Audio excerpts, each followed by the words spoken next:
Bonjour les amis, on commence cette vidéo sous un soleil californien, mais on prévoit, vous voyez, c'est un petit peu brouillé, on prévoit de la pluie. Alors j'ai monté cette tente là, bas de gamme là, une vraie cochonnerie, pour mettre les cyclos et débarrasser un petit peu l'atelier. Ça permet de travailler un petit peu mieux. Bon, je l'ai mis en position basse parce que s'il y a du vent, je vais faire du kitesurf avec. Donc à partir de là, eh bien ça c'est à l'abri s'il y a une petite pluie, donc il n'y a pas de souci. Un colis qui est arrivé, on regardera ce qu'il y a tout à l'heure. Et puis on va commenter cette semaine par eh bien ça. Et ça c'est quoi? C'est une poutre de Solex. Parce que j'ai ce Solex, donc 3008, avec noir, avec liseré à remonter. Donc une partie cycle à faire aussi avant de s'attaquer au moteur. Je vous avais dit j'ai une série de parties cycle à faire. Donc c'est dans la lignée du gris là-bas. Hein. Et ben c'est ce qu'on va faire aujourd'hui. Et peut-être même demain parce que ça risque de durer. C'est toujours long un petit peu les détails, les finitions. Bon voilà. En tout cas, je vous remercie d'être toujours aussi nombreux sur la chaîne, de vous abonner. J'ai vu que les dernières vidéos vous avez beaucoup plu. Donc, on va continuer dans la lignée. Alors, dans la lignée des une journée à l'atelier, ça va être ça. On va faire ça, puis sans doute bien d'autres choses. Donc, c'est un petit peu diversifié. J'ai fait aussi des vidéos balades. Je pense que ça vous a plu au nombre de vues. Donc, eh bien, écoutez, je suis bien content que la chaîne vous plaise. Alors, n'hésitez pas à commenter, n'hésitez pas à laisser des messages. N'hésitez pas également à aller voir notre Insta parce que on est plus à jour de l'actualité de l'atelier, des différents produits qui peuvent sortir. Merci aussi à tous ceux qui me font confiance sur la boutique de l'atelier de la vigne. Comme je dis, les restaurations, c'est bien, mais bien sûr, on ne peut pas en faire 300 par mois. Donc, c'est bien la boutique de l'atelier et toutes les pièces là qui sont dans la boutique de l'atelier qui font vivre la vigne, hein, bien sûr. Voilà. Et puis, on aura aussi d'autres vidéos un petit peu particulières dans l'essai de cette trottinette électrique. Alors, ne vous inquiétez pas, je ne veux pas imiter...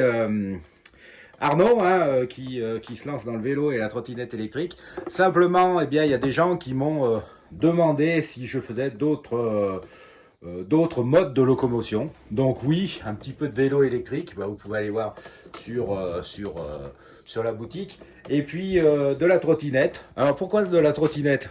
Tout simplement parce que, à titre perso, j'avais envie d'essayer. Je n'ai jamais fait de trottinette électrique. Donc je me suis dit, je vais chercher une marque qui fait des bonnes trottinettes électriques pour mon poids d'athlète. Et puis je vais l'essayer, et puis comme ça, je ferai une petite vidéo. Et puis si ça plaît, écoutez, c'est sur la boutique. Si les gens veulent une trottinette de qualité, hop, ils me la commandent. S'ils veulent l'essayer, ils peuvent venir aussi, puisque là j'ai un modèle qui est essayable. Et puis je voulais voir aussi à quoi s'attendre avec ces engins. Donc c'est pour ça que j'ai fait une petite vidéo en termes d'autonomie, en termes de montée, etc. Et c'est assez surprenant. Voilà. L'autre chose aussi, c'est que je voulais une trottinette qui soit, comment dire, réparable. Bon, parce qu'il y a tellement de trottinettes sur le marché, des trottinettes électriques qui viennent de tout et de rien, puis dès qu'il y a un truc qui est foutu, un contacteur, une batterie, etc., faut la mettre à la poubelle. Alors je trouve franchement que c'est pas très développement durable de vouloir se déplacer en mode doux, et puis dès que la béquille est cassée, de la mettre à la benne. Donc c'est cette trottinette-là, cette marque-là. Mon fournisseur me garantit la fourniture de toutes les pièces qui peuvent claquer sur cet engin. Donc, si vous achetez ce type de trottinette, si vous avez un problème avec une des pièces, vous me demandez et moi je contacte mon fournisseur et on pourra vous fournir la pièce. Voilà, ça je trouvais ça intéressant. Et puis je voulais voir aussi les performances, etc. Si c'était bien, si c'était des gadgets. Bon voilà. Donc voilà un petit peu pourquoi. Vous savez aussi que la mode actuellement est un peu au rétrofit. Donc j'avais regardé un petit peu pour passer les Solex, les 103 et d'autres choses en moteur électrique. Alors c'est intéressant, ça intéresse certaines personnes. Pour l'instant, je suis ça. Je vois l'évolution parce qu'au fur et à mesure, bien sûr, les moteurs s'améliorent, les batteries s'améliorent, donc l'autonomie s'améliore. Parce que passer actuellement un Solex, par exemple, en électrique avec une autonomie de 20-25 km, autant acheter une trottinette. Mais bon, au fur et à mesure, ça va s'améliorer. Donc je suis ça de près, ne vous inquiétez pas. Si un jour il y a un truc bien sympa qui apparaît et que je peux vous faire un essai, je le ferai. Et puis la deuxième chose, c'est que je vais pas bien plus loin non plus, parce que moi, mon cœur de métier, c'est bien sûr les cyclos anciens. Et donc, eh bien, je me focalise sur ce boulot-là. J'ai des choses à faire sur des moteurs, sur des cyclos à restaurer. Donc, bien sûr, on ne peut pas tout faire. Mais bon, on ne sait jamais comment peut évoluer, j'allais dire, la situation sur certaines zones. Et puis, des fois, ça sera pour certaines zones, comme par exemple en ville, les zones de faible émission, ça risque d'être le seul moyen de transport un peu original qu'on pourra avoir à terme. Bon, après, ça touche pas les campagnes, ça touche pas le reste de la France. Mais c'est vrai que si un urbain veut avoir un mode de développement, un mode de déplacement sympa, il y a les trottinettes, il y a les vélos, bien sûr, mais le rétrofit sur certaines machines, ça peut aussi être une réponse au désir, enfin au souhait de certaines personnes qui habitent dans certaines zones particulières. Là, je comprends tout à fait. Voilà. Bon, en attendant l'avenir, plus ou moins gai d'ailleurs, eh bien, on va attaquer ce Solex. Alors, je vais vous mettre en position, bien sûr. Je vais vous passer les détails. On va pas faire ça dans le détail parce que vous avez déjà plein de vidéo de l'atelier qui vous parle de ça, donc on peut s'y référer. Je reviendrai juste aux grandes étapes, hein, comme d'habitude. Et puis, vous rappelez certaines choses au fur et à mesure, parce qu'on oublie. Et puis, les nouveaux ne savent pas, ils vont pas forcément voir les anciennes vidéos. Donc, ça peut toujours servir. Donc, on va commencer, bien sûr, par cette poutre et l'équiper. Alors, dans les petits détails, justement, on va l'équiper de sa gaine. Et la gaine sur ces cyclos, c'est 110 cm. La gaine arrière, bien sûr. On va l'équiper du passe-fil. On va l'équiper aussi des fils électriques. Alors, 2 fils électriques, vous savez, pour les problèmes de masse, qu'on va passer dans un souplisseau.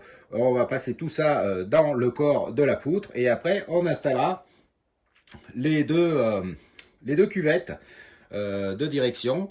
Et là aussi, il y a un petit truc à savoir que je répéterai, parce que là aussi, il y a des nouveaux, on oublie, etc., etc. Comme ça, au moins, eh bien, vous aurez quelques petits trucs sur ce montage de cadre au fur et à mesure aussi. Si vous voulez d'autres choses, comme justement, il va y en avoir d'autres, n'hésitez pas à poser des questions, parce que si c'est nécessaire, je ferai des petits zooms sur certaines opérations particulières de ces remontages-là. Voilà. Et trêve de blabla, des résultats. Bon, alors, je vous prends là parce que quelques petites choses à dire. Alors, d'abord, vous savez, pour le montage des coupoles. Pourquoi des coupoles? Des coupelles, tout simplement. Des coupelles de direction. Vous avez deux modèles. Vous avez un modèle assez long et un modèle plus court, vous voyez, en hauteur.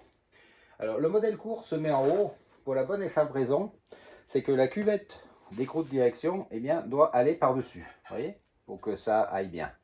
Si vous mettez la plus haute, eh bien, ça ne rentre pas. Hein, ça, c'est un point important. Donc, la moins haute en haut, la plus haute en bas. Ensuite, bien sûr, sur la fourche de direction. Alors, la fourche, là, vous n'avez que le T. Tout simplement parce que, je ne sais pas si vous vous souvenez, quand on a démonté ce Solex, les bras de fourche étaient tordus. Donc, je les ai démontés et j'en ai mis à peindre des neufs qu'on trouve à la boutique de l'atelier de la vigne. Donc là, bien sûr, la fourche est nue. Alors, c'est plus facile c'est vrai, pour bricoler, installer les choses. Donc, sur la fourche, ne pas oublier qu'il y a une cuvette à mettre là pour soutenir le roulement. Et bien sûr, quand la fourche est époxyée, il faut un peu poncer la peinture pour que cette cuvette rentre bien jusqu'au fond. Quand vous avez de la peinture neuve aussi, que ce soit époxy ou pas, pensez après quelques kilomètres à resserrer vos écrous de direction parce que bien sûr la peinture va s'user, va se tasser. La peinture c'est pas du métal, hein, donc il va y avoir un tassement et donc forcément il va y avoir du jeu à la direction. Donc n'oubliez pas de resserrer au bout d'un certain temps, c'est pour ça que nous on fait une révision au bout d'un certain kilomètre. Sinon après la fourche va bouger et puis ça peut casser et donc vous pouvez vous faire mal. Voilà. Et en bas, donc cette cuvette va parfaitement à l'intérieur, hop, voilà, vous voyez, de la coupelle qui est plus longue. Voilà, je voulais vous dire pour ce premier temps à l'avant, en tout cas sur les coupelles de direction et puis le tête de fourche.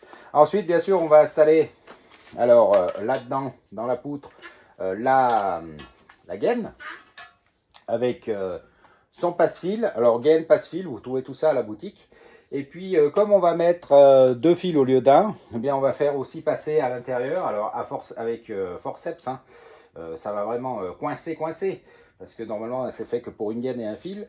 Un petit souplisseau, que je mets noir, hein, puisque là, bien sûr, le cadre est noir, dans lequel je fais passer 2 petits fils, un rouge, un noir, qui vont aller jusqu'à l'arrière.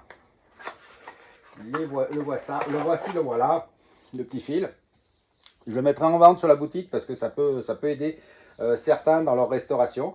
Donc, faire passer tout ça à l'intérieur de la poutre. Et puis, quand ça sera fait, eh bien, ça sera déjà une bonne chose de fait parce que ces petits machins, c'est le plus pénible. Hein. Et ensuite, l'autre côté pénible, on fera le pédalier, mais ça sera dans un deuxième temps. Allez, on va finir ça déjà. On s'en avance, on avance. Alors, on a mis sur la poutre tout ce qui était fil, passe et puis gaine. On a installé aussi tout ce qui était nécessaire sur le pédalier, que ce soit les manivelles rechromées à neuf, la béquille, le ressort, tout ça.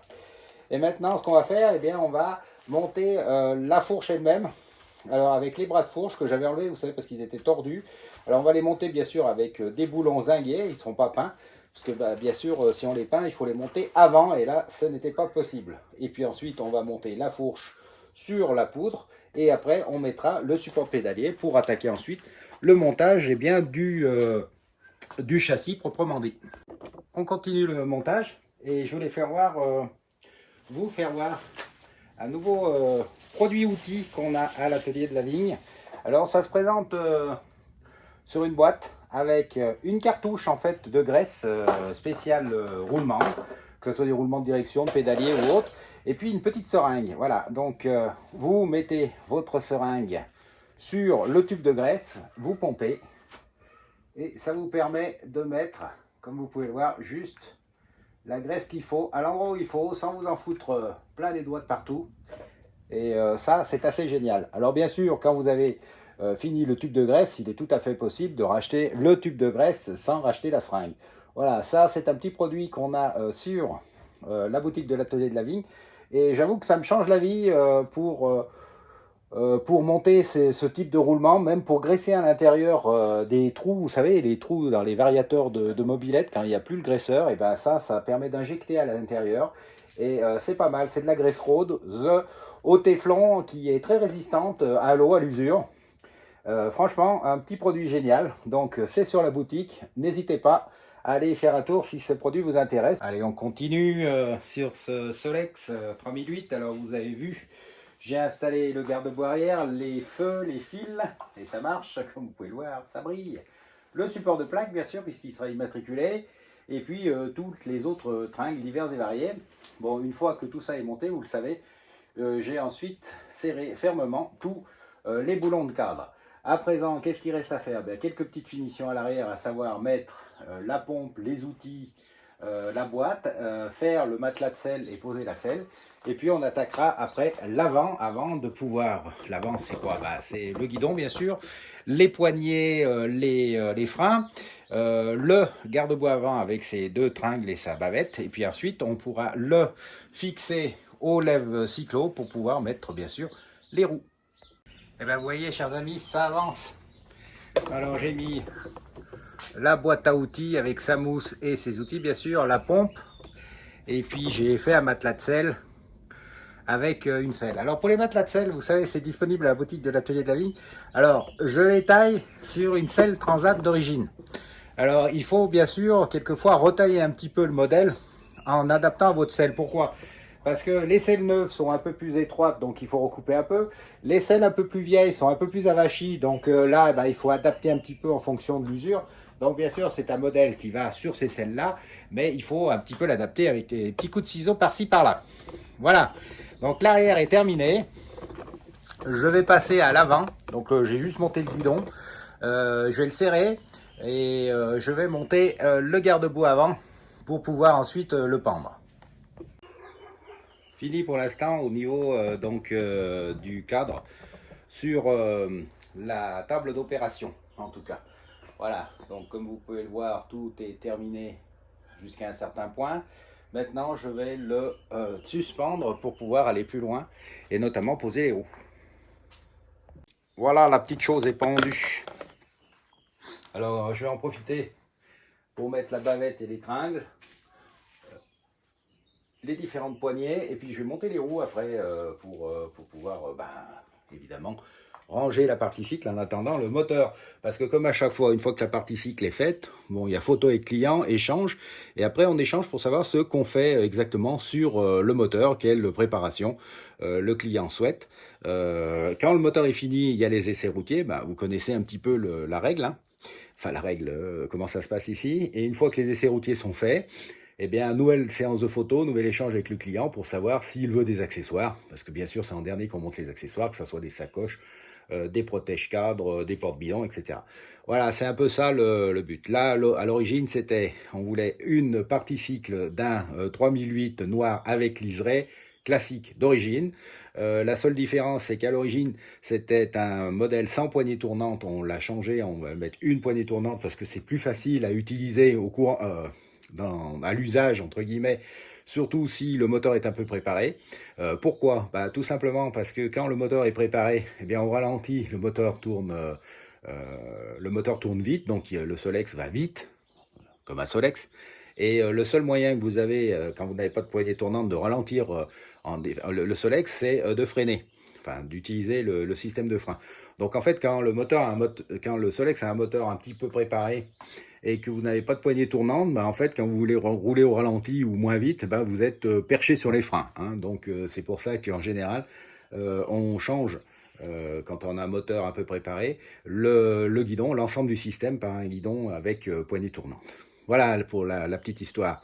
En attendant, là, on va pouvoir continuer sur ce Solex et puis on se reprend après.